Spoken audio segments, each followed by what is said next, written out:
Então vamos lá, pessoal. Reta final. Bom, então, como vocês sabem, hoje e amanhã a gente vai falar de continuidade e limite, que é o último tópico da disciplina, né? Que, como eu falei, não deu para fazer dessa vez aquilo que eu tinha planejado, que era falar de derivada antes de falar de continuidade, mas fica para a próxima. E a gente vai começar pelas definições, né? Formais de continuidade depois de limite. Então, a gente vai observar essa definição aí, que vocês já devem ter visto em alguma disciplina na graduação, e vai destrinchar essa definição, beleza? Tentar entender essa definição. A gente já viu uma definição que tem a mesma estrutura, por isso que eu estou colocando aí uma melodia, né? Assim, porque que foi a definição de limite de sequências, né, que nós vimos e que, como eu disse, tem a mesma, eu acho que tem o mesmo ritmo dessa aí.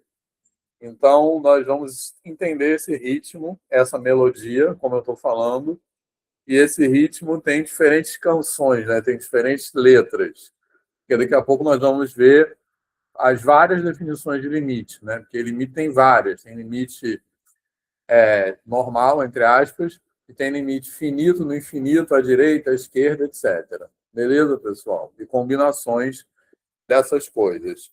E todas essas definições têm têm esse mesmo ritmo. Então a gente vai começar tentando entender explorando esse ritmo, beleza, pessoal? Bom, uma primeira observação de caráter metapedagógico, né? Que significa a gente conversar sobre as minhas escolhas pedagógicas, né? Assim, é a seguinte. Bom, vocês já viram essa definição em algum lugar? Sim ou não? Quem nunca viu isso? Quem? Eu vi em cálculo. Aham. Pessoal da graduação tem gente que não fez essa disciplina na graduação, né, de análise, quer dizer, que está fazendo para eliminar. Mas o que eu quero dizer é o seguinte: por que a gente está começando com essa definição, esse tópico de continuidade? Porque começar com a definição é uma coisa que eu critico, né? Porque não é uma coisa muito problematizada. Mas porque, nesse caso, essa disciplina é pensada para ser uma segunda disciplina, ou seja, como é uma disciplina do mestrado, do doutorado, supõe-se que vocês já viram isso, não é a primeira vez que vocês estão vendo isso. Beleza? Se essa fosse uma disciplina de graduação, que, assim, onde se supõe que é a primeira vez que a pessoa está vendo isso, eu não começaria pela definição. Eu teria outra abordagem para chegar nessa definição, beleza? Mas eu estou começando a definição para problematizar essa definição, porque ela é uma definição muito, assim, mitológica, talvez, porque ninguém entende nada dessa definição, é ou não é? Você vê esse negócio de falar de epsilon, né? É quase um sinônimo, assim, de falar de uma matemática complicada, né? Assim, quando começam os epsilons. Então, o meu objetivo aqui é a gente destrinchar essa definição aí, beleza? Então, pessoal, quem está aí já viu essa definição, não entendeu nada? Quando viu, achou uma... As primeiras vezes que eu tinha visto, eu não entendia absolutamente nada. Mas aí depois lá, a gente deu funções lá, né? Onde? No início lá do curso lá, e aí ficou bem claro porque você utilizou a linguagem para desmistificar, né? O problema é que se você ler sozinho isso, né? Inclusive, se você se fixar nesse negócio do módulo, não sei o quê, ao invés de falar distância, né? Fica mais complicado ainda. Vamos chegar nesse ponto da distância já já. Giovanni. Eu também assim, eu lembro dessa definição mais pelo cálculo, a definição de limite, mais ou menos. Ah, sim. E, Que é a mesma. e acho que, como o Ronaldo falou, se a gente lê purão do nada, não fica muito claro. Só que quando você coloca, né, aquelas palavras-chave, né, tão pequeno quanto se queira, né, Isso. tão próximo, e aí isso se desmistifica, porque depois você passa a ler isso não como um epsilon maior que zero e um x pertencente a D. A gente não, um epsilon pequeno, né, que se aproxime de um intervalo tanto quanto eu queira. E aí fica mais simplificado. Eu acho que a definição pura, sem a explicação, eu acho que ela nada diz. Agora, Perfeito. a explicação e depois a definição, acho que tudo se explica. Exatamente. É exatamente isso aí. Normalmente, essa definição ela é jogada assim, né? Como, pelo menos nas disciplinas de análise. Eu acho que talvez não, né? Mas ela é jogada assim dessa maneira que o Romulo falou, né? Então vamos falar sobre isso. Diego. Eu lembrei, intercalando com que eu pesquisei com curiosidade, né? Porque quando isso é posto no cálculo, o professor diz que a gente não precisa muito se atentar nisso nesse momento, que a gente ia aprofundar É. isso, né? Mas eu pesquisei porque eu sou curioso, né? Enfim. Aí, intercalando com o que a gente já teve de conteúdo, eu imagino ali, né? No domínio, aquela bola se encurtando, né? O raio se encurtando, se aproximando daquele ponto, e ao mesmo tempo isso acontecendo a mesma coisa lá na imagem, né? Perfeito. Aí esses alfas, né? Quando esses alfas, que é essa distância no domínio, eles vão ficando cada vez menores, ou seja, o raio vai diminuindo, né? O mesmo vai acontecendo ali com o epsilon na imagem, não é isso? Exatamente. Só que isso tem um ritmo, né? Isso tem um encadeamento, né? Sim. É isso que eu quero falar agora. Mas a ideia é essa, né? Das bolas e tal, da distância. Vamos falar sobre isso, beleza? Beleza. Mas por que é assim, né? Porque tem um jogo, né, entre domínio contra domínio. Você pega f de x, x, e isso tem uma determinada ordem. Por que tem que ser nessa ordem, né? Então, isso que eu quero começar destrinchando, né? Assim. Bom, e aí, um pouco como o Giovanni falou, o que essa definição quer dizer, tem um desenho aqui, e o que a definição quer dizer é isso aí, tá? Os valores de epsilon, desculpa, os valores de f ficam arbitrariamente próximos de f de x0 para valores de x suficientemente próximos de x0, beleza? Quando a gente falou pela primeira vez aqui na disciplina de uma definição com essa estrutura, né, eu fiz aquele desenho todo bonitinho de relação com aquelas setinhas, né? Mas esse para todo epsilon, o para todo está relacionado com você poder tomar valores arbitrariamente próximos, né? Então, para todo que isso tem que valer para um epsilon qualquer, arbitrário, né? E como o Giovanni falou também, o papel desse epsilon é fazer f de x ficar arbitrariamente próximo de f de x0, que é o ponto em questão, beleza? É o ponto no qual a gente está verificando se a função é contínua ou não, beleza?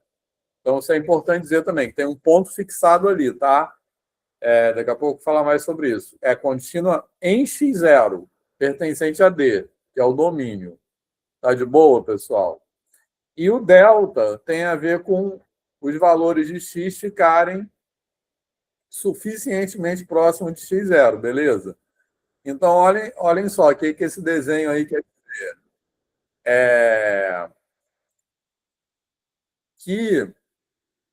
Então, no eixo Y, olha, esse desenho aí, pessoal, na verdade, é uma tela do GeoGebra, tá? Esse arquivo de GeoGebra tá lá no Google Classroom também. Se vocês quiserem, a gente pode abrir agora esse arquivo para ver aí, mas eu acho que não precisa muito, dá para entender pelo pelo desenho estático, o que eu quero dizer. Beleza, pessoal? Que é o seguinte. Olha só, eu escolho um epsilon, né? Então, é para todo epsilon. Então, dado um epsilon, existe um delta. Então, eu escolho um epsilon que eu vou marcar ali no eixo vertical. Beleza? No eixo contradomínio. Tranquilo, pessoal? Que essa bola aqui. Em torno de... até... Não, é Y0 que está escrito aqui. Em torno de Y0, que é f de x0. Beleza, pessoal? Então, uma vez escolhida essa bola de raio epsilon, eu consigo um delta suficientemente pequeno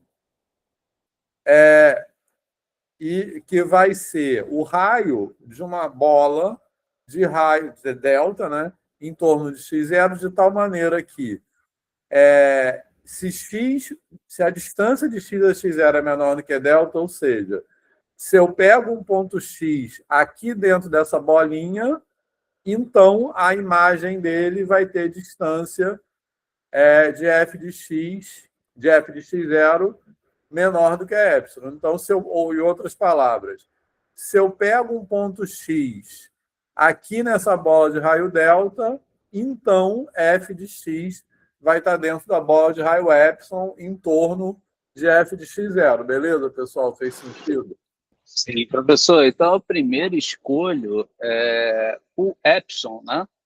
Primeiro escolhe o epsilon. E verifico se eu tenho um delta ali suficientemente próximo que respeite essa regra. Isso. Né? O f de x menos f de x0 menor do que esse epsilon. O módulo dele, né? Beleza. A distância, né? É isso que a gente Sim. quer. Beleza, pessoal? Tranquilo? Então, olha só. E aí, o que acontece? Nesse desenho aí, eu tenho um certo valor de epsilon. Agora, suponha que a gente diminua esse valor de epsilon. Nessa tela do GeoGebra que eu falei, da qual essa figura aí é um print, isso está feito de forma animada, né? Então, suponha agora que eu diminua esse epsilon. Esse delta não vai mais servir, mas vai ter um outro delta menor do que aquele que vai servir. Beleza? Então, por isso que para epsilon, para valores arbitrariamente próximos, eu consigo valores suficientemente próximos. Ou seja, para todo epsilon existe um delta. Fez sentido isso, pessoal? Vitor, fala. Eu não entendi. O epsilon é aquele intervalinho ali no eixo x, e o delta é o intervalinho Y. No y. E o delta seria o quê? O delta no eixo x. Tá bom. Entendeu? Porque você tem... Deixa eu botar logo... Porque eu vou botar aqui formas equivalentes de escrever essa definição. Ó. Espera aí, faltou uma. Na verdade, eu deveria ter escrito assim, ó, aqui. Depois eu vou acrescentar aí, porque já vai aparecer com bola. Olha só, Giovanni, o que está dizendo ali? Esse módulo de x menos x0 menor do que delta quer dizer distância de x menos x0 menor do que delta. Então, isso quer dizer que eu estou pegando valores de x dentro dessa bolinha aqui, tá vendo? Essa bola aqui. Que a distância até x0 é menor do que delta. Beleza? Então, isso implica que a imagem desses pontos vão estar aqui nessa bola aqui no eixo Y, entendeu? Perfeito, entendi. Beleza? Então, o que está escrito aqui é distância de x menos x0 menor do que delta implica distância de f de x menos f de x0 menor do que epsilon. Beleza, pessoal? Beleza. Outra pergunta, só que eu me veio aqui. O contrário não é verdade? Então, não necessariamente, entendeu? Mas vamos fazer um exercício já que a gente vai trabalhar com isso aí, entendeu? Quer dizer, o contrário pode acontecer, mas a gente não precisa do contrário, da recíproca disso, para garantir a continuidade, entendeu? Não é nem Eu acho que você falou isso, Vitor, na outra aula, né? A gente vai ter um exercício que vai aparecer aí que trabalha exatamente com isso. não é nem, Exatamente. não é nem a recíproca. É pensar que primeiro pegou um delta. Primeiro a gente disse que existe um epsilon. Isso. E depois o delta. Se eu dissesse que existe um delta, que para todo delta existe um epsilon, também isso não seria uma verdade. Seria. Então, você não olhou o PowerPoint não, né, Giovanni? Qual PowerPoint? Esse PowerPoint aí. Estou olhando ele agora. Não, então, porque tem exatamente esse exercício que você falou, vai aparecer daqui a pouco. Ah, tá. Eu não consegui, por causa da tecnologia aqui, acessar os dois ao mesmo tempo. Eu tô Depois eu dou olhando. uma olhada. Então, calma que essa pergunta do Giovanni é muito boa, tá? Por isso que eu estou falando, é isso que eu quero dizer quando eu digo que essa definição tem um ritmo, entendeu? Porque, repara só, eu estou pegando as coisas numa ordem. Sim. Essa ordem que dá o ritmo, tá ligado? Que é esse encadeamento. Eu pego um epsilon, E aí existe delta. Né? escolho um delta, aí eu vou buscar a bola de raio delta no domínio e a bola de raio epsilon contra o domínio. Então tem uma dinâmica nessa definição. Entendeu? Porque se tivesse um salto ali, né, professor, teríamos um problema, não é isso? Exatamente. Então, mas o que é importante entender é essa coisa do salto, tá? Como a gente falou na aula passada um pouco, a gente falou de topologia, da aula passada não, 2 aulas atrás. A gente falou que a ideia de função contínua é uma função que não rasga, beleza? Tranquilo? Que não tem esse salto, como o Diego falou. Então, o que a gente vai entender agora, já, quando fizer esse exercício, é porque que a definição tem que ser escrita dessa forma para impedir que haja um rasgo, entendeu? Por que não pode ser de outra forma? Como o Giovanni falou, pega o delta primeiro, entendeu? Então, deu para entender o que eu estou falando? Sim. É porque a definição escrita dessa forma é a definição que garante que a função não vai rasgar, que não vai ter um salto, uma interrupção. Beleza, pessoal? Certo? Tranquilo, Giovanni? E Tranquilo. Tava... vamos chegar lá, já nesse exercício, tá?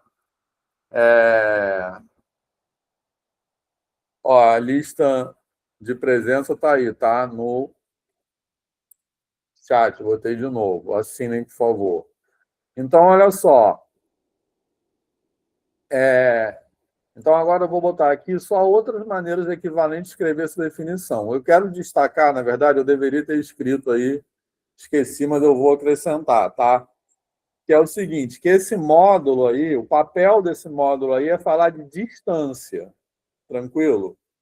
Então, onde está escrito módulo de x menos x0 menor do que delta e módulo de f de x menos f de x0, eu quero dizer a distância de x a x0 menor do que delta e a distância de f de x0 menor do que epsilon. Beleza, pessoal?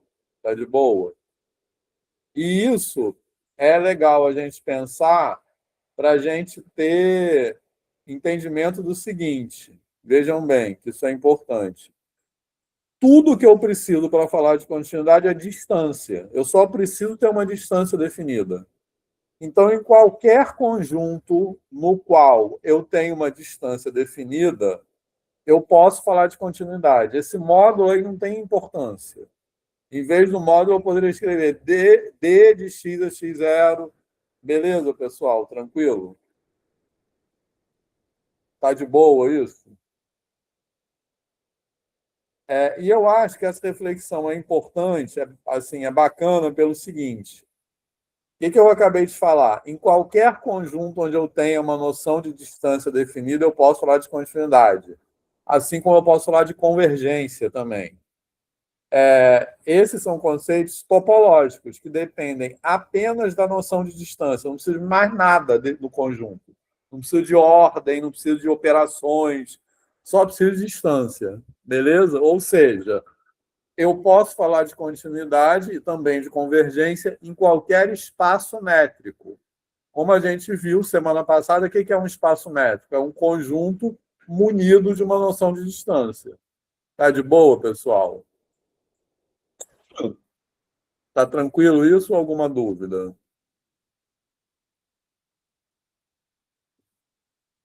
E aí, falem aí.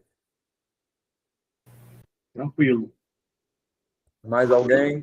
Professor, então eu posso já fazer a analogia dessa distância com o raio da bola, né? Que é o que vai aparecer ali. Eu posso escrever isso em termos de bola, ó. Certo? O que eu estou dizendo? Em vez de escrever, quando eu escrevo distância de x do x0 menor do que delta, é a mesma coisa que escrever que x pertence à bola de raio delta e centro x0, beleza, pessoal? Que está ali. Aí eu botei aquela interseção com domínio para dizer que esse x tem que ser um elemento domínio, óbvio, porque senão eu não vou conseguir calcular f de x, tá beleza? Mas esse interseção D poderia até ficar subentendido. O que importa é que eu estou dizendo que, quando eu digo que a distância de x menos x0 é menor do que delta, é que x pertence à bola de centro x0 e raio delta. E, analogamente, f de x pertence à bola de centro f de x0 e raio epsilon. Então, isso que apareceu aí é outra maneira de escrever o que está escrito em cima. É a mesma coisa. Tá Professor, só uma Ah, pergunta. Esse x é o ponto fixo ou é o x0? não, x0 é o ponto fixo. É o ponto fixo. Está escrito ali em cima, ó.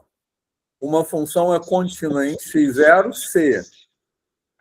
Certo? Beleza. Então, x0 está fixo, tá? X0 está parado. E ela é contínua em x0, c. Sempre que eu pegar um ponto x dentro daquela bola, eu terei f de x dentro da outra bola, de raio epsilon. Tá beleza, pessoal? Beleza, beleza. Certo? Mais alguém? Tá de boa isso aí? Manifestem aí, tá de boa ou não?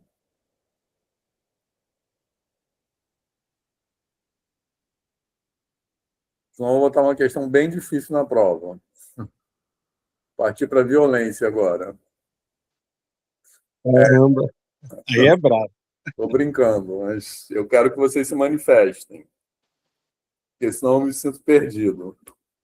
Mas olha, Aliás, matemática, né, Vitor? A gente pode entender a teoria toda, não sei o quê, mas sempre dá para bolar alguma coisa bem perversa para as pessoas não fazerem. Com certeza. Vocês não querem que eu faça isso, né? Pô, professor, até porque a atividade 2 foram 8 páginas. Né? Foi boa. Relaxa aí, professor. Então, olha só, vamos lá. Mas eu quero, então, repetindo o que eu estava falando antes.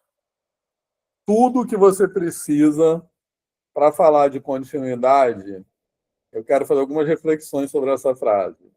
É uma noção de distância. Em outras palavras, eu posso definir continuidade em qualquer espaço métrico, beleza? Assim, o domínio sendo um espaço métrico contra o domínio sendo um espaço métrico. Então, se eu tiver, por exemplo, uma função de R2 em R3, R2 e R3 são espaços métricos, ou de R em C, sempre que eu tiver espaços métricos, eu posso falar de continuidade. Beleza, pessoal? Tá de boa isso? Então, uma reflexão que eu quero fazer sobre isso é que esse processo de definir espaço métrico é um processo muito característico da matemática contemporânea, que é o processo de passar do particular para o geral. Tá legal? Do geral e vamos dizer assim, do menos abstrato para o mais abstrato. Então, isso é um passo de abstração, beleza? Porque quando eu estou, por exemplo, pensando em R, eu estou falando da distância de R. Quando eu falo de espaço métrico, eu estou falando de uma distância. Beleza? Da mesma forma que quando a gente passa de geometria euclidiana para geometria não euclidiana, quando a gente está só dentro da geometria euclidiana, a gente pensa que é a geometria, é a única possibilidade de geometria. E quando a gente passa para geometria não euclidiana, vira uma geometria. Beleza? A mesma coisa a aritmética e a álgebra abstrata, né, que são as estruturas algébricas.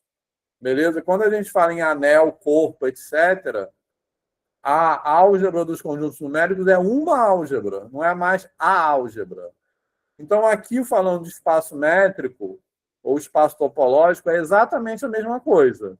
A gente passa do particular para o geral. Então, o que é artigo definido passa a ser artigo indefinido. De A passa para 1. Beleza, pessoal? Fez sentido isso? Tranquilo?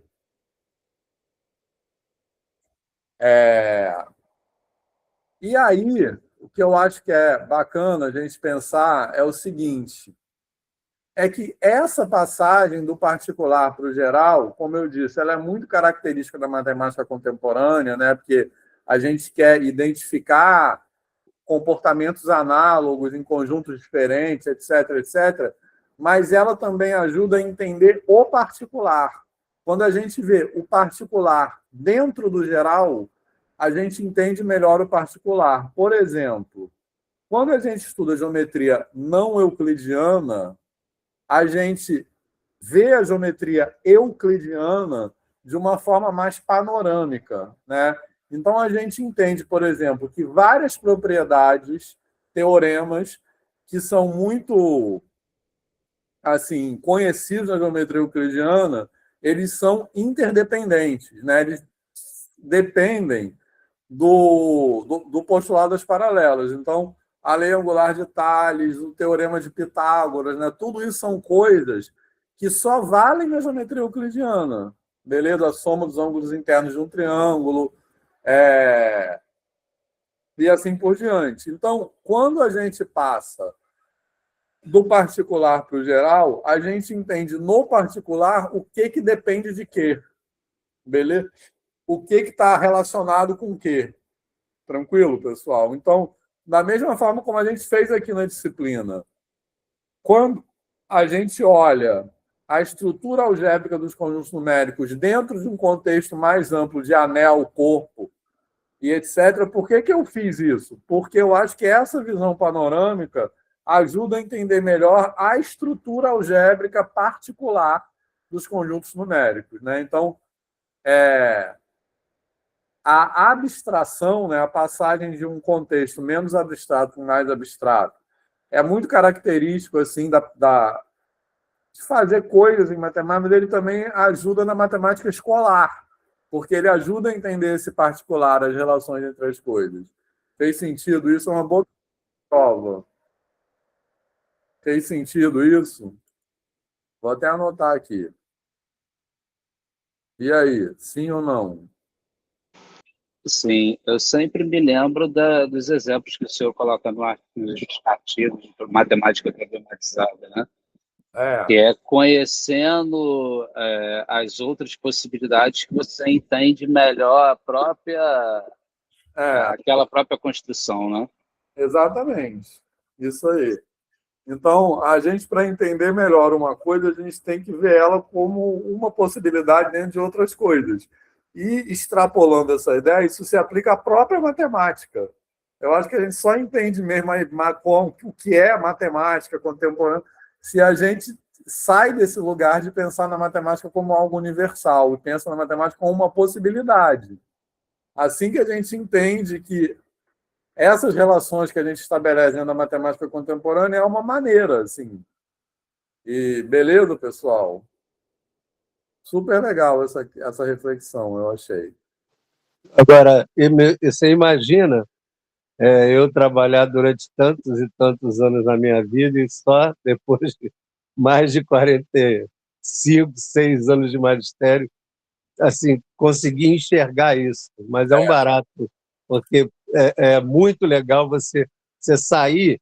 Eu, o tempo todo, eu fico... Desculpa eu estar dando um depoimentozinho aqui, mas pensando em toda a minha carreira, quantas coisas que eu fui modificando ao longo, né, da minha trajetória toda, sobre a minha visão sobre matemática, sobre ensinar, sobre tudo, né? Pois é, mas eu também, né? Assim, todo mundo, eu acho. Tipo, 30 anos atrás eu era, obviamente, outro professor, né? Assim, então, Não é todo mundo, Sim. não, me desculpe. não é Tem todo gente que mundo, se engessa e pronto, acabou, né? tem gente que dá a mesma aula há 40 anos na mesma aula, né? Mas Buscando melhores maneiras de isso. fazer a divisão, por exemplo, em outras bases. Eu me reinventei até na divisão, no ensino da divisão decimal, né? Então, Na esse base negócio de decimal. outras bases também é um exemplo do que eu estou falando, né? A Sim. gente vê a base 10 como um caso particular de outras bases, a gente entende melhor como a base 10 funciona, né? Exatamente, não fica preso ali naquela coisa só na dezena, medalha, não sei o quê, você amplia a visão e aí entende melhor, né? Porque você vê que é uma das possibilidades. Uhum, exatamente. Beleza, pessoal? Fez sentido? Então, por isso que eu estou dando ênfase a esse negócio de espaço métrico e tal, né? Embora a gente esteja falando só de análise na reta, né? Mas é para isso, é para situar, beleza?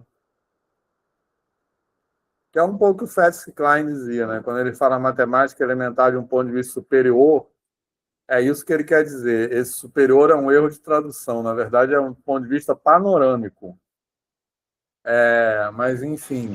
Professor, entendendo topologia, eu finalmente entendi por que só pela estrutura algébrica não dá para fazer expansão para Isso, os números reais, né? é isso. Beleza, pessoal? Fez sentido isso? Alguém não se perdeu? Tá de boa mesmo? E Por tem quem está enquanto, sim. calado aí sem responder, tá acordado? Ou tá fazendo sentido ou alguém está perdido? Por enquanto não enlouquecemos. Do quê? Por enquanto não enlouquecemos. Tá, beleza. Eu tomei um Red Bullzinho aí, professor, para focar Beleza. aí 100%. Pô, eu não suporto Red Bull. Eu Eu também não, mas é necessário. acho muito Tô doce. ficando velho, professor. Mas olha só, pessoal, outra maneira de escolher, ou de escrever isso é assim, tá? Se eu estou dizendo que todo x, isso aí são maneiras equivalentes, direto mesmo, equivalente, ó. Naquela segunda expressão que apareceu, todas maneiras totalmente equivalentes de escrever a definição de continuidade, tá? Naquela a anterior, a do meio ali, eu estava dizendo que se x pertence à bola de raio delta, então f de x pertence à bola de raio epsilon, e centro f de x zero. Isso equivale a dizer que a imagem da bola de raio delta está contida na bola de raio epsilon, ou seja, todo mundo que está dentro da bola de raio delta, no eixo horizontal, beleza, pessoal? Todo mundo que está dentro dessa bolinha aqui, a imagem desses caras vai parar nessa bolinha aqui de raio epsilon. Tá de boa isso, pessoal? Certo? Tranquilo? Tá, então, é o que está escrito ali, nessa última linha que apareceu. A imagem da bola de raio delta está contida na bola de raio epsilon. Contida ou igual, né? Contido é contido ou igual. Se eu quiser contido diferente, eu tenho que botar, tá? Certo? Tranquilo? Bom, e aí, outra observação que eu já falei um pouco, a gente está. Essa definição que apareceu até agora, é uma definição pontual, tá? Eu tô definindo, então, ponto x0 está fixo. Então, eu estou definindo quando a função f é contínua num ponto x0 pertencente ao domínio. Beleza? Então, isso é uma condição, porque se eu não tiver um ponto x0 pertencente ao domínio, eu não posso escrever nada dessa definição. Então, não faz sentido. Boa noite, Arthur. Tá, então vamos lá. Se eu não tiver um ponto x0 pertencente ao domínio, não faz sentido nada disso. Tranquilo? Então, o que eu quero falar quando eu falo de continuidade? Eu quero identificar se a função rasga ou não rasga. Tá certo? Ou, em outras palavras, quando eu falo que a função não rasga, e a gente vai voltar àquele exemplo da parametrização do círculo, que a gente viu também semana passada, que é uma função contínua cuja inversa é descontínua. Quando a função não rasga, a gente quer dizer o quê? Que pontos próximos são levados em pontos próximos. Beleza, pessoal? Tá? Então, pontos próximos de x0 são levados em pontos próximos de f de x0. É isso que quer dizer não rasgar. Beleza, pessoal? Certo? Então, para falar isso, não faz sentido nenhum eu falar isso num ponto que não pertence ao domínio. Tranquilo? Por isso que a função, por exemplo, 1 sobre x, que é apresentada de forma errônea em cálculo, é contínua. Porque o lugar onde há uma interrupção, digamos assim, nesse gráfico, é um ponto que não pertence ao domínio. Não pertence ao domínio, exatamente. No domínio dela, ela é contínua. Beleza? O domínio é exatamente o R asterisco, o R tem o zero. Isso. Né? Isso aí. Só rapidinho, Arthur, só essa observação. E aí eu vou falar que a função, quando eu falo assim, a função é contínua, o que eu quero dizer? Que ela é contínua em x0 para todo x0 pertencente a D, tá de boa? Quando eu falo assim, que ela é contínua em x0, é essa definição aí. Para eu falar a função contínua, é que ela é contínua em todos os elementos do domínio. Beleza? Arthur. Olá, boa noite. Desculpa o atraso, eu tô meio enrolado, nem vou conseguir ficar o tempo todo. Tá. Não, eu ia fazer um comentário que teve uma vez que eu comentei, mas eu acho que foi mais para você, né, Vitor, no intervalo, então não sei, porque eu falei assim, se a gente quisesse definir a igualdade nos números reais, sem ter a igualdade, né, eu só tivesse como comparar os números com desigualdade, a gente poderia fazer o truque do Leibniz de definir a igualdade via desigualdades.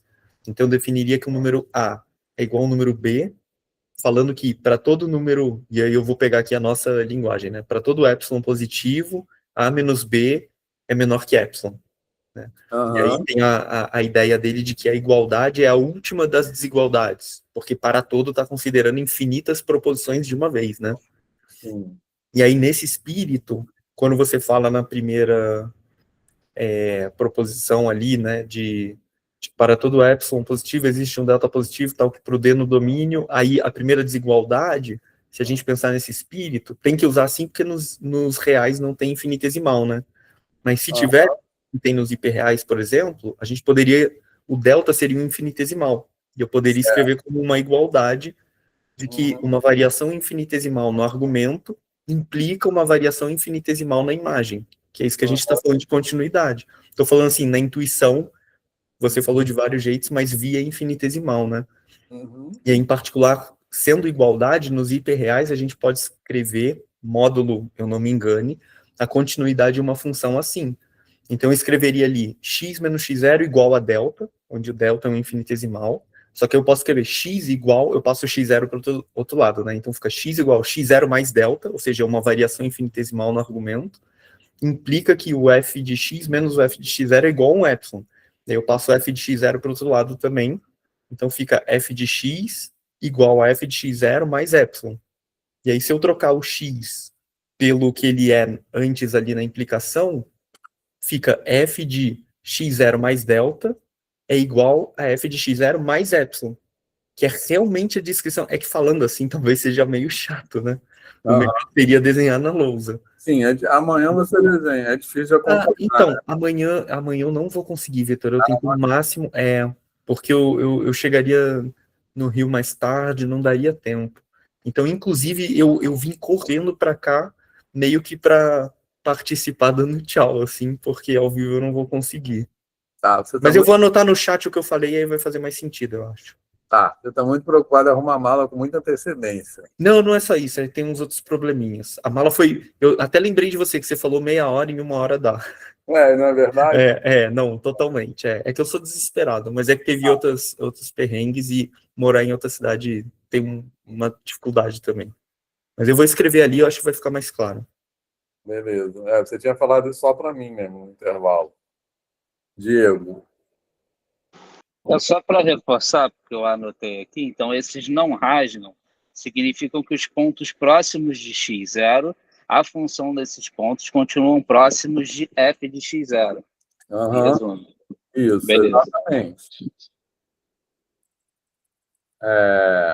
Eu escrevi, então fica bem claro de ver, uma variação infinitesimal no argumento é uma variação infinitesimal na imagem. Assim, a ideia, né? Aham. Show. Diego, quer falar ainda? Não, porque eu esqueci de tirar, desculpa. Tá, beleza. Rapidinho. Só um minuto.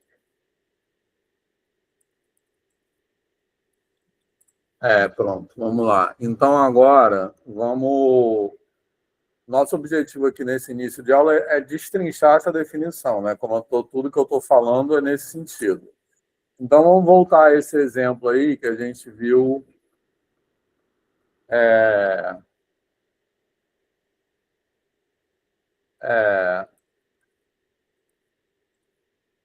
Calma aí.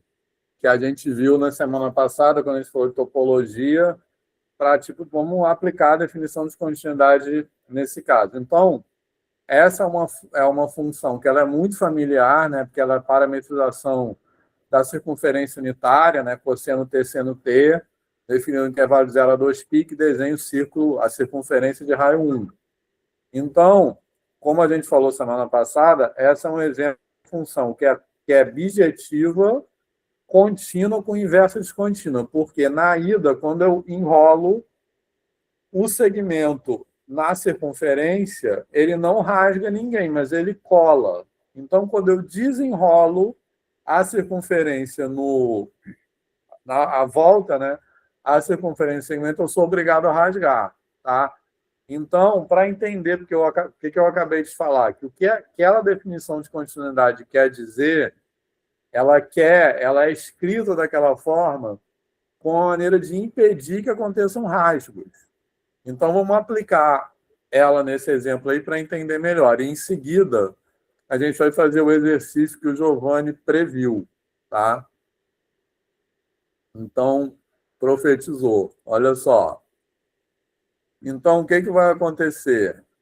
Na verdade, eu quero provar que o ponto em questão, né, o ponto, digamos assim, dramático, é o ponto T0 igual a 0, né, que é onde acontece a junção, né, onde eu colo a extremidade inferior com a extremidade superior do círculo. Então, eu estou tomando ali o que eu estou chamando de T0 igual a 0, que é esse ponto aqui, beleza, do intervalo, tranquilo? E eu estou chamando de P0 o ponto 10, que é esse ponto aqui, que é a imagem de T0. Tá de boa, pessoal? Cosseno 0, seno 0. Tranquilo? Beleza? Então, esse ponto T0, que é esse aqui, a imagem dele é esse P0, que é esse aqui. Calma aí. Tá. Beleza. E aí, eu vou pegar um epsilon arbitrário, aplicando a definição de continuidade, tá? Então, o epsilon arbitrário ele vai formar essa bolinha que eu marquei de vermelho ali. Estão vendo? Um vermelhinho ali. Esse vermelho ali é a bola de raio epsilon. tá? Em torno de P0. Tranquilo? Tá? Então, é a mesma coisa que eu fiz no desenho anterior, tá? Eu pego um epsilon no contradomínio, beleza? Tranquilo? E aí eu tenho que achar um delta no domínio de tal forma que todo mundo que está dentro daquela bola de raio delta tenha sua imagem dentro da bola de raio epsilon. Tranquilo? Tá? E aí eu não fiz a conta de quem é esse delta, porque ele é um arcosseno de alguma coisa, não importa essa conta, mas eu consigo ver que eu consigo um delta aqui, que é esse vermelhinho que apareceu aqui, ó, beleza? De tal maneira que todos os pontos T que estão dentro dessa bola de raio delta têm as suas imagens na bola de raio epsilon. Na verdade, esse segmento que apareceu vermelhinho aqui, os pontos que estão aqui, eles vão ser levados só no pedaço de cima. Tranquilo? Mas não importa. O que importa é que todo mundo que está na bola de raio delta seja levado dentro da bola de raio epsilon. Eu não preciso cobrir a bola de raio delta, a bola de raio epsilon inteiramente. O que eu preciso é que todo mundo que está aqui seja levado aqui. Não preciso que todo mundo que está aqui venha daqui. Não é a mesma coisa. E o próximo exercício vai destrinchar isso também melhor. E aí, pessoal? Fez sentido isso ou não? Aí, ao fazer o contrário, a gente vê que a gente está pegando pontos distantes, né? Isso, E rasgando. exato. Aí vai aparecer isso agora no próximo slide. Mas esse aí fez sentido? Pontos próximos, e rasgando, botando distante, né? Exatamente.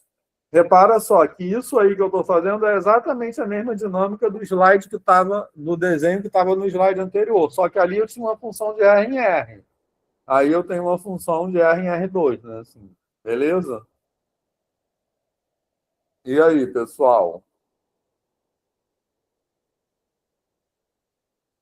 Certo ou não? Quem mais? Tá de boa ou não? Vou fazer assim, quanto menos vocês responderem, mais difícil é a atividade 3. Eu estou fazendo chantagem emocional, olha aqui. Professor, aquele Ah, arquivo do GeoGebra está no WhatsApp, é isso? não, tá no Google Classroom. Ah, no Classroom. A Eu pasta estava que procurando aqui. a gente pode abrir aqui, mas ele é meio sem graça. É só porque eu posso diminuir o epsilon, é só isso. Eu só queria, mesmo que fosse rapidinho, para matar a curiosidade. Estava falando aqui Então, para o vou abrir estômago. aqui, peraí. Alguma dúvida nesse slide aí? Não, tranquilo. Tá, então calma aí. Isso, que o Guilherme está falando ali. Tem uma pasta materiais digitais. Calma aí. É esse aqui, ó. Beleza? Eu botei uma função aqui qualquer, tá? Que é essa f de x, aí, um polinômio de grau 3, para ficar com esse gráfico aí bonitinho.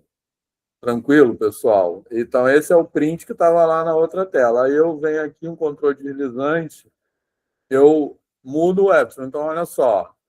Dado um epsilon, eu tenho um delta, de tal maneira que todo mundo que está aqui na bola de raio delta tem as suas imagens na bola de raio epsilon. Agora, se eu diminuir esse epsilon, o delta diminui também. Então, agora eu estou com um epsilon menor, aquele delta lá não servia.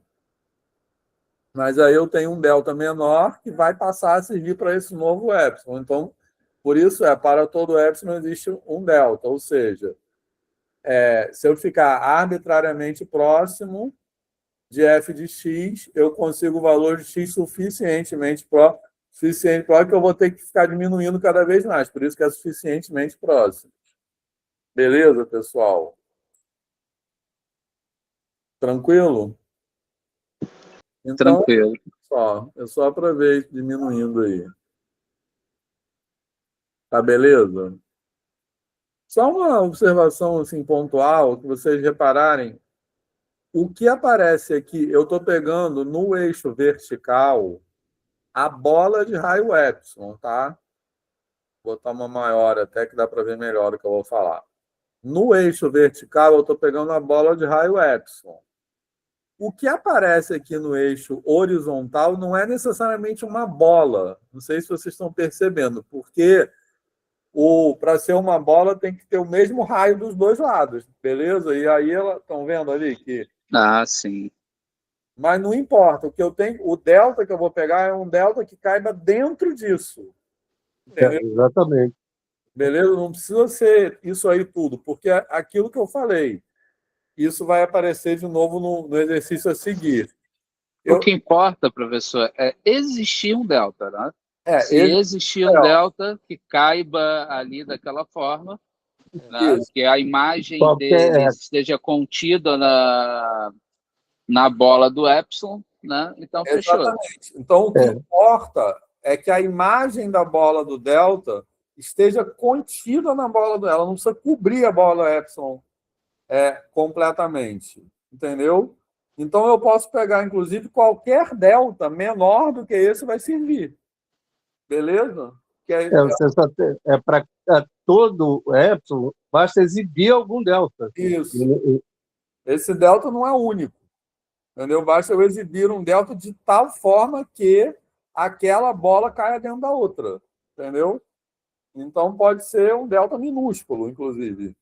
Só não pode ser um delta maior do que esse intervalinho aí, beleza? Que aí ele não vai cair dentro da outra bola. Isso, Arthur, infelizmente não vai dar tempo da gente falar disso, tá? Mas, enfim, que é a caracterização em espaço topológico de função contínua. Isso que o Arthur escreveu aí no chat. Vamos ver se É que amanhã, quem sabe, a gente consegue falar um pouco. é porque esse jeito que você está falando é muito bom para falar disso, assim, porque problematiza, né? Então tem um monte de livro de topologia que só dá a definição e você fala assim, mas por quê? Da onde, né? Uhum. E o jeito que você está falando é super concreto. Você olha e vê, ah, sim, faz sentido. Só que eu estou abstraindo. Exatamente. Então, isso que o Arthur está falando tem a ver, eu falar com uma coisa, se ninguém entender nada, não tem problema, tá? Depois da manhã eu vou tentar falar disso.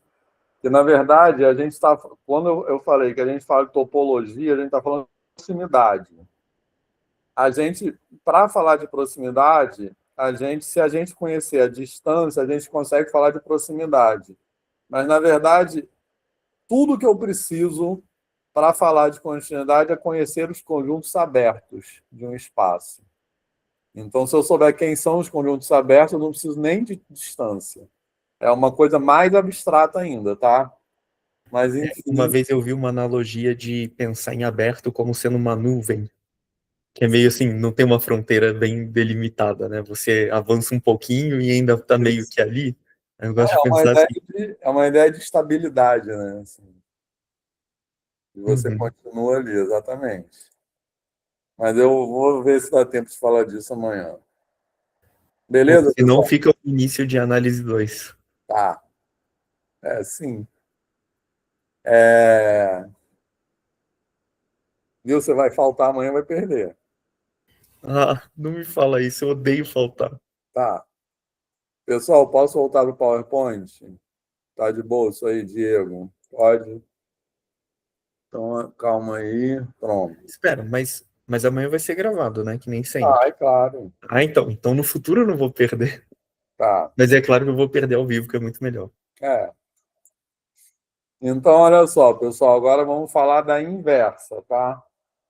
A inversa, como que eu estou chamando de psi, que é uma letra grega simpática, a inversa é a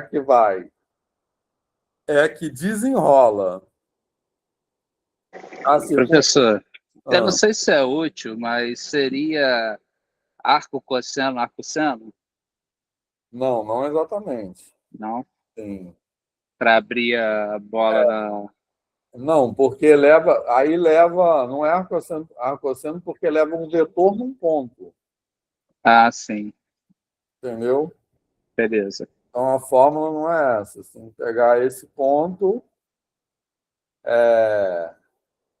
e ver quem é o valor de t que tem aquele cosseno, aquele seno, na verdade. Enfim, mas olha só. Mas não importa muito a fórmula da função, tá? O que importa é que ela faz a volta, beleza? Então, ela leva a circunferência, cada ponto da circunferência, num ponto do segmento aqui, beleza? Tá dando para ver o cursor aí, não tá? O meu cursor.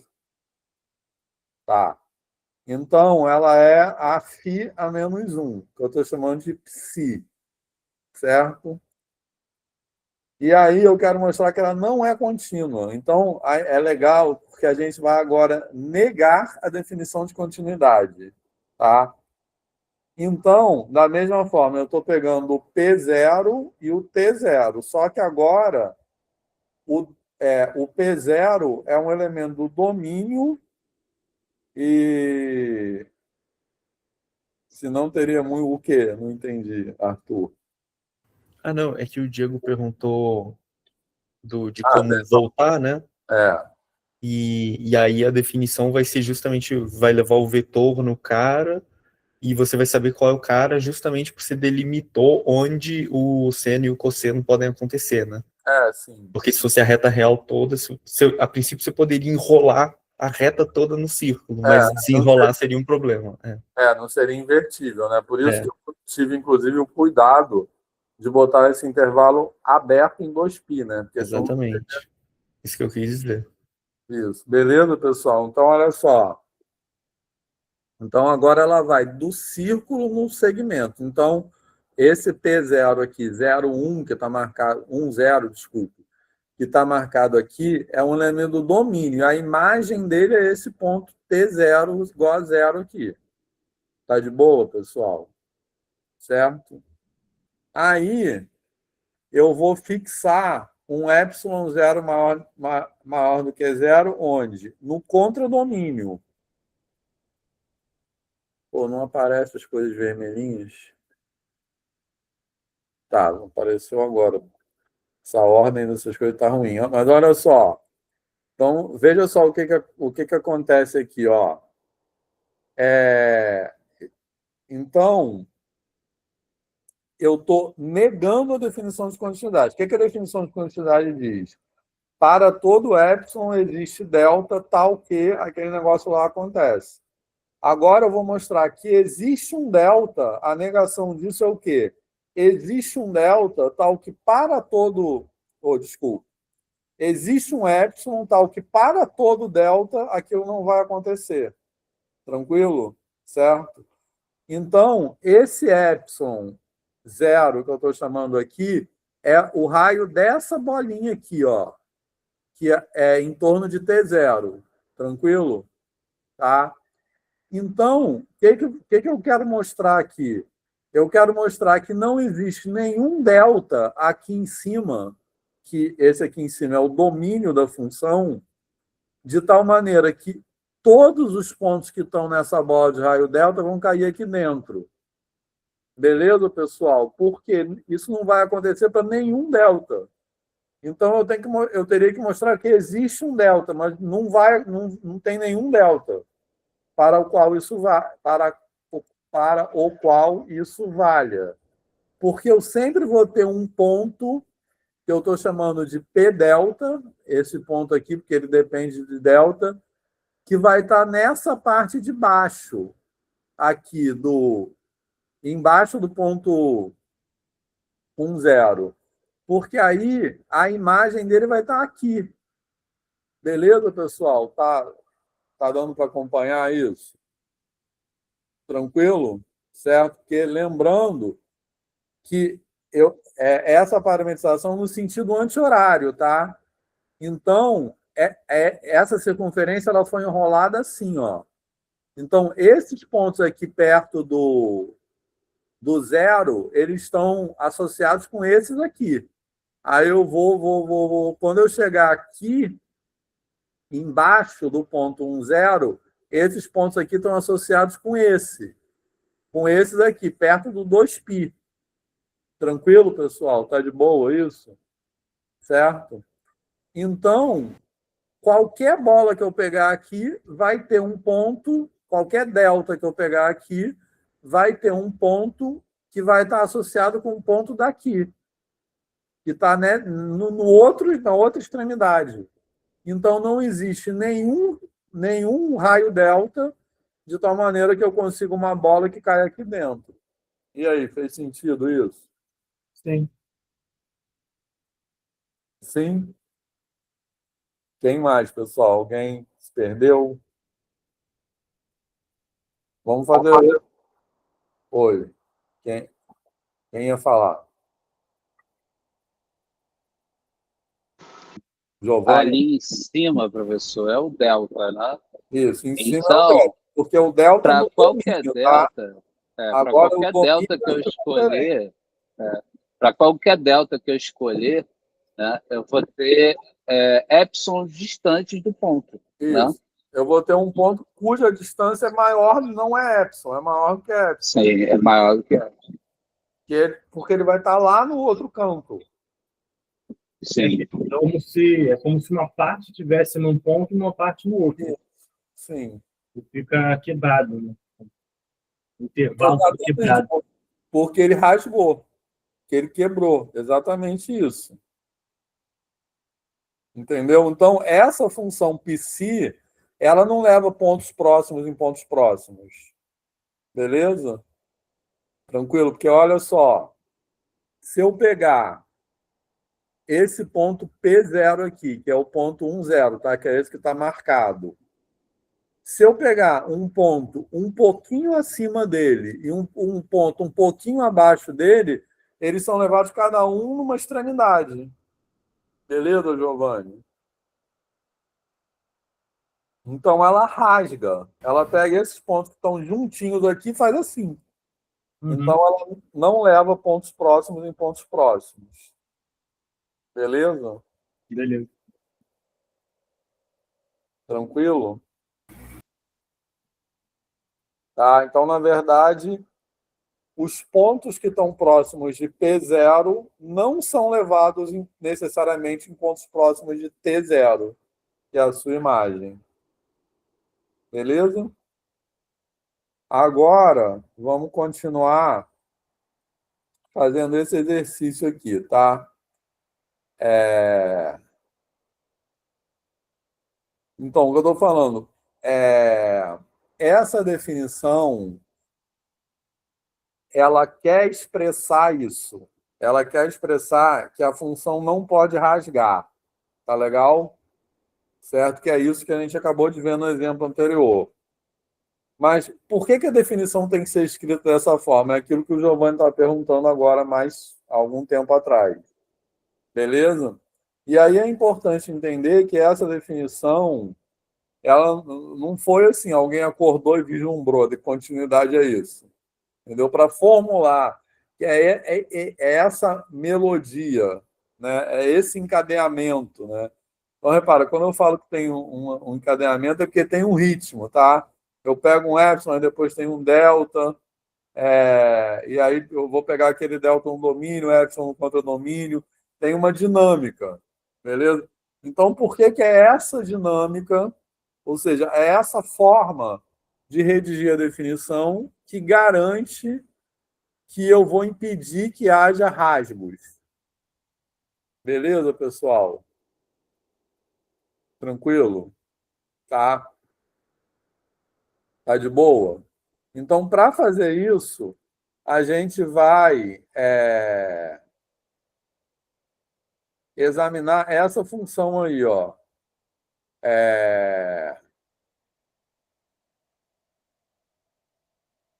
Essa função, ela é descontínua, tá? Então, eu tenho ali a definição de continuidade.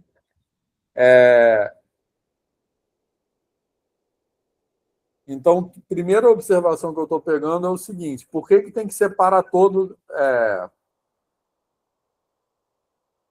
por que tem que ser para todo epsilon? Beleza?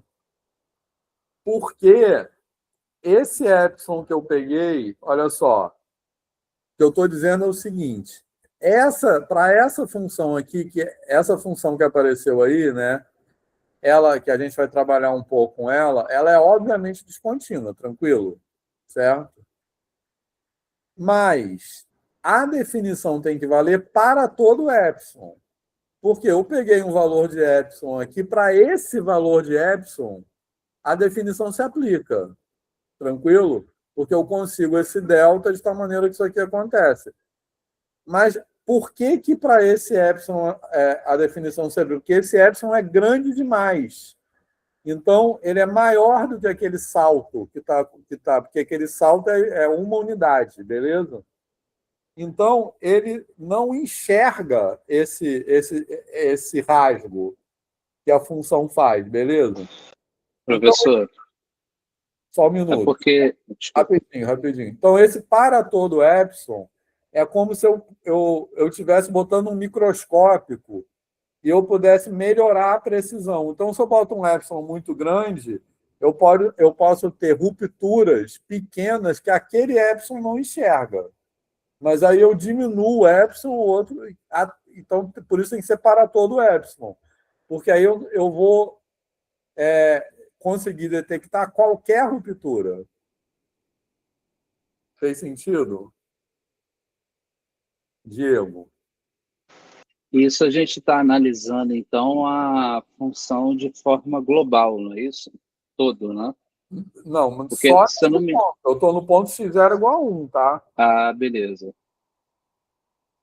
Entendeu? Beleza. É porque em alguns cursos tem aquela coisa de ser contínua em partes, não é isso? Tem, mas então, essa definição, esse enunciado da definição é pontual. Tranquilo? Beleza. Eu estou analisando se ela é contínua em determinado ponto.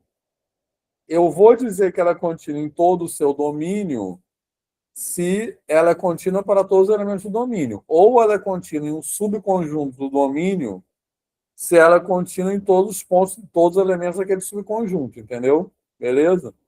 Então, quando eu falo que a função é contínua num conjunto, que eu estou querendo dizer que ela é contínua em todos os elementos daquele conjunto, mas a definição de continuidade ela é redigida pontualmente. Beleza? Tranquilo? Sempre é contínua num ponto.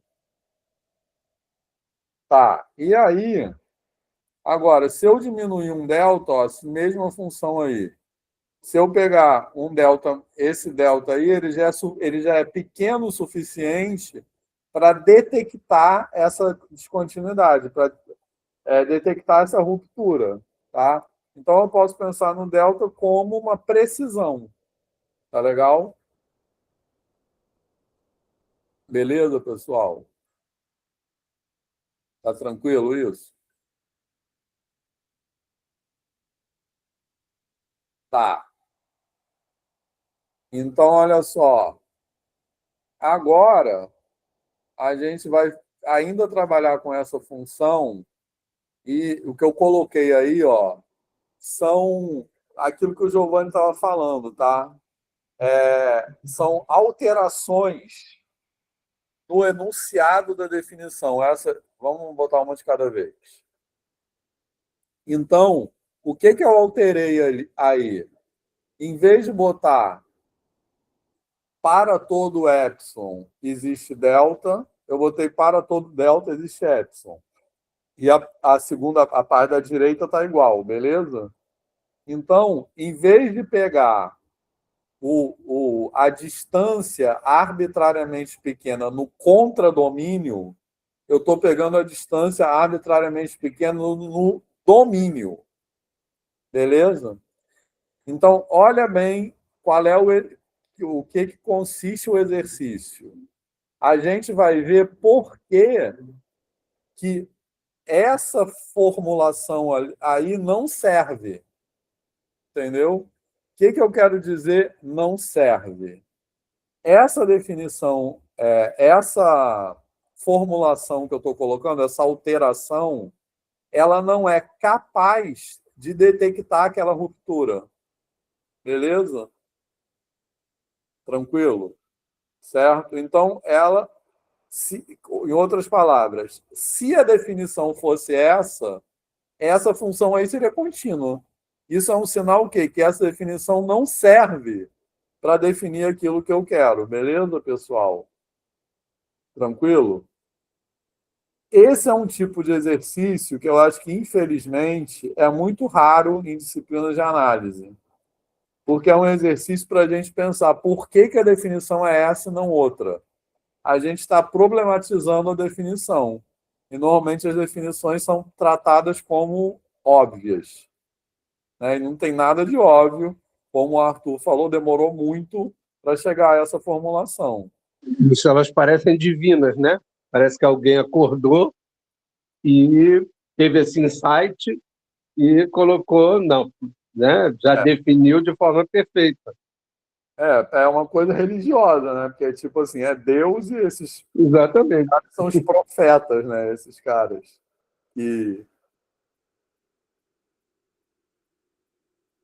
Exatamente. Eu adoro essa palavra. Foi um mega bafafá que demorou vários anos, né? Assim, para chegar. Por que é assim que dá certo? É isso que a gente quer. Fala, Arthur. Não, e por isso que é legal acompanhar, assim, as personagens que foram se envolvendo e tudo mais, porque você vê que teve matemáticos, assim, brilhantes, né, que fizeram contribuições muito boas e que tentaram lidar com isso e resolver com isso e morreram sem conseguir. O Lagrange foi um deles. Isso. Ele, assim, não conseguiu lidar com essa questão, com esse problema. Então, foi um grande trabalho em equipe com muita gente há muito tempo, assim. Então, não é nada trivial, nada óbvio. É logicamente simples, mas isso não significa que é imediato de captar, porque também não é assim que a gente pensa. E outra coisa que o Arthur falou, não é uma pessoa só que fez isso sozinha. Por isso que eu sempre falo que é negócio que eu não gosto de dar nome de pessoas a teoremas e a definições, assim. Beleza? Então, esse é o exercício. E aí a gente fazia a mesma coisa com essa outra alteração. Então, nessa segunda, são duas alterações, tá? Nessa segunda, eu alterei a parte da direita, tá? Em vez de botar f de x menor do que f, eu botei a implicação ao contrário. Beleza? Fala. Eu acho que esse é um exercício bom, que ele é um exercício misto, ao mesmo tempo de pensar, porque essa definição, ela é intrincada no sentido de que você tem que pensar estritamente logicamente para uma coisa super geométrica, né? Então a dificuldade é lidar como que você vai juntar a sua intuição geométrica para uma coisa sintética, lógica. E eu acho esse exercício muito saudável, porque você meio que manipula a estrutura sintética lógica da coisa. Então, por exemplo, isso fica claro se você substituir as coisas por símbolos mais simples. Tipo, se eu trocar o para todo epsilon positivo por um A maiúsculo, o existe um delta positivo por um B maiúsculo, o pertence ao domínio por um C maiúsculo, entendeu? Trocar esses pedaços da construção da frase, né? E aí a brincadeira que você está fazendo é permutando as letras. Isso. E aí essa brincadeira de fazer esse malabarismo é ver qual é a posição do malabarismo que funciona no negócio. Exatamente. Ou melhor, como que você está falando, qual é a ordem da canção que eu vou fazer que vai soar bem, né? Qual é a melodia. Exatamente, E é isso. Outra coisa que eu acho que é importante nisso é tipo assim, eu já sei o que eu quero que continuidade seja. Não é essa a definição que inventa a ideia de continuidade. Então, eu sei o que eu quero definir como continuidade. A questão é como eu tenho que escrever a definição para definir aquilo. Tá? Então, o exercício é mostrar que essas não dão certo, não são... Beleza? É a mesma coisa do número de anos, né? Mais de 500 que levaram para definir função. Porque eles foram cada vez mais vendo o que era importante, o que eles queriam como sendo uma função para poder definir. Isso aí. Então... Professor, acho que de uma forma simplista, se eu pego ali do contradomínio, né? Por mais que eu queira me aproximar ali do 2, não tem nenhum vindo por baixo. Tá? Vamos lá. Eu vou pegar... Calma. Vamos focar... A gente vai fazer uma de cada vez, tá? Então, vamos fazer primeiro essa que apareceu aí em vermelho, que eu marquei aí em vermelho, tá? Tranquilo? Beleza? Aí, eu vou pegar um delta qualquer. Tranquilo? Aí eu tenho que mostrar que existe um epsilon. Então, esse delta que eu estou pegando, eu estou escrevendo, seja delta maior do que zero, tá? Um delta qualquer. E aí, esse delta está aqui. Vocês querem pensar um pouco? Vou responder logo, tá? Porque se tivesse no quadro, a gente poderia rabiscar aqui, vai ser mais difícil. Posso responder logo?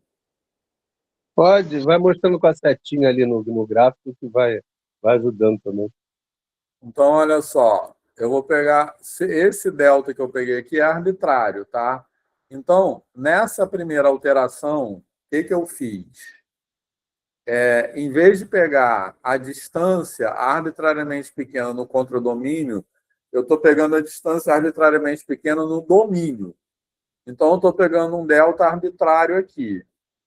Se eu pegar epsilon igual a delta mais 1, ele funciona, ó.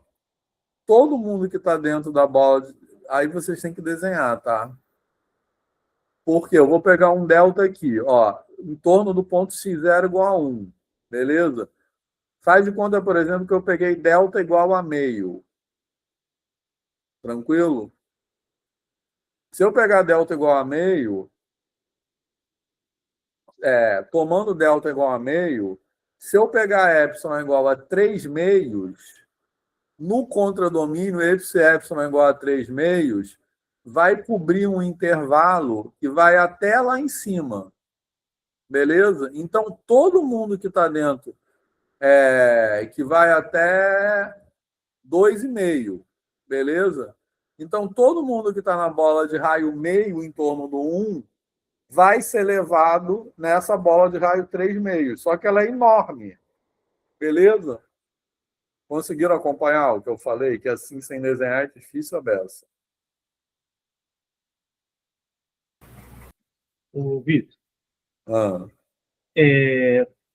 por que eu não posso, por que a gente não pode pegar um epsilon meio também? Porque aí ele vai deixar de fora... boa pergunta. Ele vai deixar de fora essa parte de cima do gráfico, entendeu? É como se ele não cobrisse ali do 2 para cima, ele não chega ali. Isso, porque olha só, se eu pegar uma bola de raio delta aqui no contradomínio, tranquilo, Uhum. onde é que essa bola vai ser levada? Vai ser levada num pedaço aqui embaixo e no outro pedaço aqui em cima, tá vendo? Uhum. Tá aparecendo o meu cursor? Não, eu estou visualizando na cabeça mesmo. Vamos aí. Pô, por que não tá aparecendo? E agora, tá? Não, Puxa, mas estava aparecendo antes. estava aparecendo. Caralho, não sei o que aconteceu. Tá, beleza. Mas vê se dá para acompanhar, então. Sim, Pô, que estranho. Se eu pegar uma bola de raio delta, pega delta igual a meio só como exemplo, tá? Em torno do ponto 1 no eixo X, beleza? Então, isso vai de meio a 3 meios, concorda? sim, Esse pedaço de baixo, que é de meio a 1, vai ser levado na vertical de meio a 1 também. Tá sim. beleza? Professor, Peraí, esse meio é o delta, é isso? esse meio é o delta, Então, o meio delta levaria a um epsilon, se ele 1,5 bateria no 2,5, não é isso? Isso. Então, por isso que eu estou pegando delta epsilon igual a delta mais 1. Porque se eu Isso, pegar epsilon igual a delta mais 1, ele vai cobrir o pedaço de baixo e o pedaço de cima. entendi. Entendeu, Giovanni? Entendi. Beleza? Tá. Beleza. Então, o que essa definição, o que essa alteração da definição está dizendo? Está dizendo que se eu pegar raios arbitrariamente pequenos no domínio, eu consigo um raio qualquer no contradomínio, tal que todo mundo que está no domínio é levado dentro daquele. Só que esse raio, como esse raio no contradomínio, ele não precisa tender a zero, estão vendo que esse epsilon aí, ele fica sempre maior do que 1, concorda? Esse epsilon. Certo? Por isso que eu peguei 1, porque 1 é exatamente o tamanho daquela ruptura. Então, esse epsilon nunca vai enxergar aquela ruptura. Sim. Aí por isso que precisa tender, na verdade, o delta zero. O epsilon, né? É o epsilon, perdão. Exatamente. Esse epsilon aí não tende a zero. Entendeu? O epsilon ele tem que ser capaz de varrer qualquer ruptura. Então, esse epsilon nunca vai enxergar essa ruptura. Beleza? Então, por isso que essa definição aí não serve. Tranquilo? Certo? Ó, vê se ficou... Giovanni, tá de boa isso? Foi. Tá, então olha só, qual é a ideia do exercício? A ideia do exercício é mostrar que essa alteração, essa função f que está aparecendo aí, satisfaz essa alteração. Se isso acontece, é um sinal que aquela formulação aí não presta. Porque eu não quero que essa função seja contínua. Eu quero escrever uma formulação de continuidade de tal maneira que essa função não satisfaça. Beleza? Giovanni? Beleza. Tranquilo? Tranquilo. Peguei. Agora vamos fazer a mesma coisa com a outra, que apareceu aí destacada em vermelho agora, tá? Certo? Então, repara, a definição correta de continuidade, ela fala o seguinte, que todo mundo que está na bola de raio delta é levado na bola de raio epsilon. Certo? Tranquilo? Que é o que apareceu nos exemplos anteriores. Inclusive aquele da phi e da psi, tá? Essa definição aí, ela está dizendo que... Ao contrário, né? Agora. Essa aí está dizendo que todo mundo que está na bola de raio epsilon vem da bola de raio delta. Uhum. Essas duas coisas não são a mesma coisa, tá? Uma coisa é dizer que todo mundo que está na bola de raio delta é levado na bola de raio epsilon, que é a definição correta, e essa formulação aí é todo mundo que está na bola de raio epsilon vem da bola de raio delta. Beleza? Tranquilo, pessoal? Agora vamos ver por que isso não serve. Vou pegar um epsilon qualquer. Aí, esse epsilon, eu vou mostrar, eu vou desenhar ele na horizontal. Desculpa, na vertical ali, beleza? Tranquilo? Porque a bola de raio epsilon é em torno de f de x0. Tá beleza? Então, a bola de raio epsilon está no contradomínio, no eixo vertical. Aí eu posso pegar delta igual a epsilon. Tranquilo? Certo? Repara, se eu desenhar um raio epsilon, vamos de novo, epsilon igual a meio. Beleza? Desenhe um epsilon igual a meio no contradomínio. Beleza? Tranquilo? E um delta igual a meio no domínio. Certo? Esse delta igual a meio no domínio vai acontecer a mesma coisa que eu falei no exemplo anterior, tá? Desenha uma bola de raio delta igual a meio no domínio. Essa bola de raio delta vai ter um pedaço que fica, ela vai ser levada no contradomínio, num pedaço que fica de meio a 1 e outro pedaço que fica de 2 a 2,5. Beleza, pessoal? Certo? Fala aí. Sim? Sim. Então, todo mundo que está na bola de raio epsilon vem de um cara que está na bola de raio delta. Só que tem um pedaço, o pedaço superior da bola de raio delta cai fora da bola de raio epsilon. Mas essa formulação aí não impede que isso aconteça. Por isso que ela não presta. Beleza? E aí, fez sentido? Ó, a bola de raio delta tem um pedaço que fica na parte de baixo e um pedaço que fica na parte de cima, na vertical, certo? Então, se eu pegar uma bola de raio epsilon em torno do 1, todo mundo que está nessa bola de raio epsilon vem da bola de raio delta. Mas nem todo mundo que está na bola de raio delta vai para a bola de raio epsilon. Então, o que eu tenho que exigir é isso, essa segunda coisa. Que todo mundo que está na bola de raio delta vá para a bola de raio epsilon. Certo? Beleza, pessoal? E aí, fez sentido?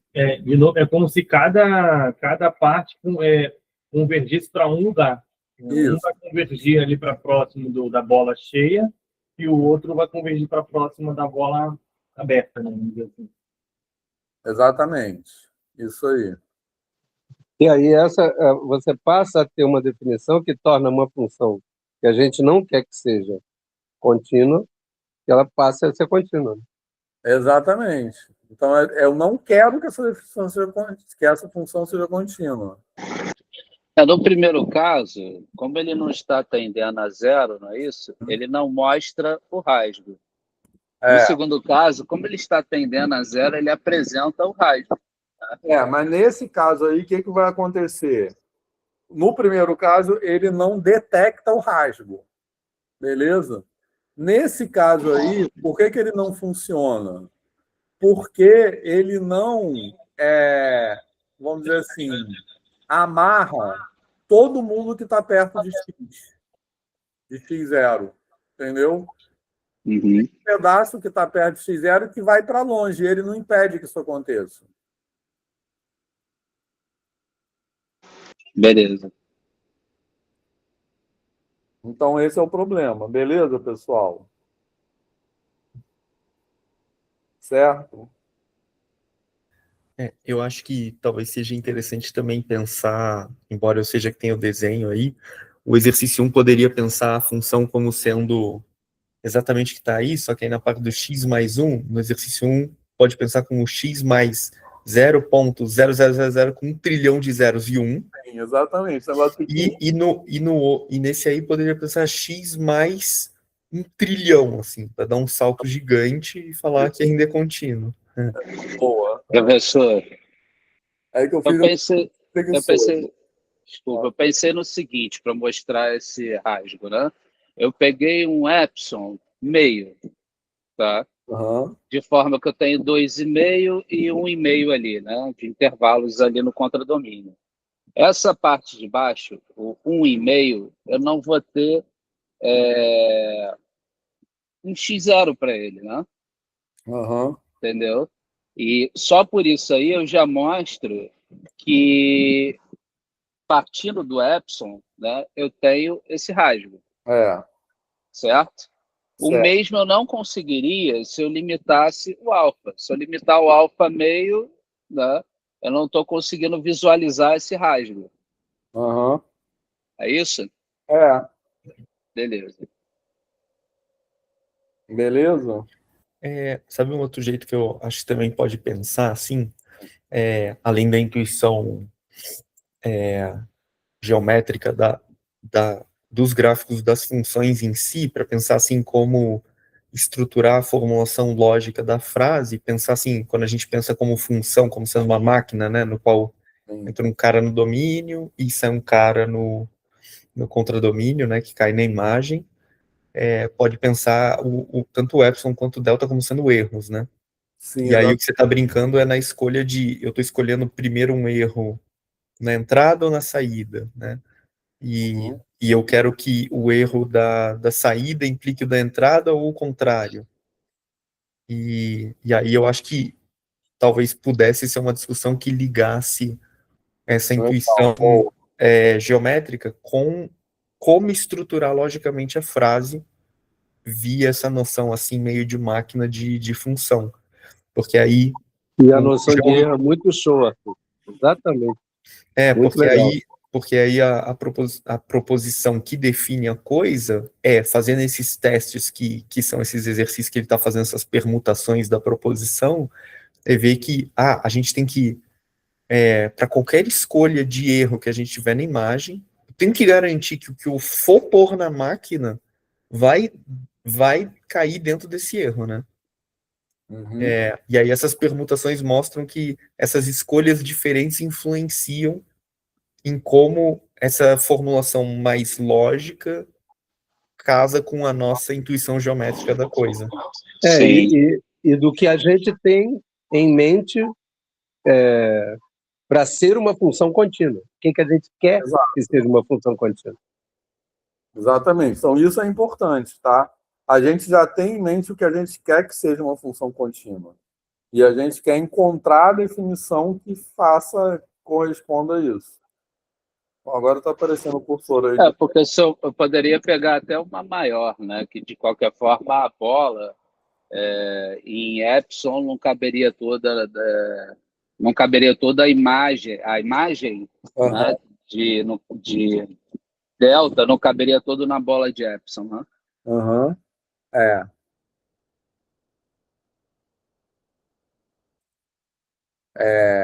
Beleza, pessoal? Mas, então, só quero também reafirmar uma coisa, que esse é o tipo de exercício que, a meu ver, deveria acontecer mais, tá? Que, em vez de dar a definição, é falar por que a definição é essa e não outra. Beleza? Eu só fui perceber a necessidade de fazer esse exercício quando a gente começa a discutir variações assim, falar de outros tipos de continuidade, né? Uhum. E aí você vê que existem essas permutações que eu falei. Sim. Isso. Mas olha só. Lista de presença aí, tá? Agora, questão de, vocês querem fazer um intervalo de 5 minutos? Pode ser, professor. Giovanni ia falar alguma coisa? Não. Só deixei o microfone ligado aí. Tá, porque a gente vai até próximo de 9h30, tá? Para dar tempo de cobrir algumas coisas hoje para conseguir fechar amanhã, tá? Beleza? Então vamos fazer um intervalo de 5 minutos, pode ser? São 8h10. A gente volta 8h16, assim. Tá. Eu só acho que eu não vou conseguir ficar até. Eu acho que eu só vou ficar mais bem pouquinho, Vitor. Desculpa. Tá, Mas vou eu pensar. volto na. Desculpa. Tá. Mas eu não vou embora agora, não. Pode mandar a lista de novo? Peraí. Pronto. Esse, Valeu. Não foi o link. esse link é dessa reunião. É do Meet. Foi mal. Calma aí, rapidinho. Eu escrevo meu nome mesmo tendo entrado atrasado e saindo sem ser no final. Tá bom. Calma aí, só um segundo. Cadê? Rapidinho. Vou parar a gravação, tá? Para o intervalo, vou botar o link, tá, Tá bom. Gabriela? Tá bom, obrigada. Um segundo. Ixi.